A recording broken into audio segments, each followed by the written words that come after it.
Hey everyone, welcome back to our channel. In today's video, we're going to show you how to log in into your online bank account. Whether you're logging in for the first time or just need a quick refresher, this video is going to help you. First, open your web browser and go to the official online bank website. That would be allly.com. Make sure it's official website or you're going to get scammed.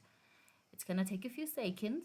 Then, once you're on the home page, look for the login button, which is usually found at the top right corner of the screen. Tap on it and the home page for login will be loaded. There they're gonna ask for your username and your password. Make sure you type the correct username and correct password. After successfully entering your credentials, you'll be logged into your Ally Bank account. You can access all the online banking features such as checking your balance, transferring funds, and more.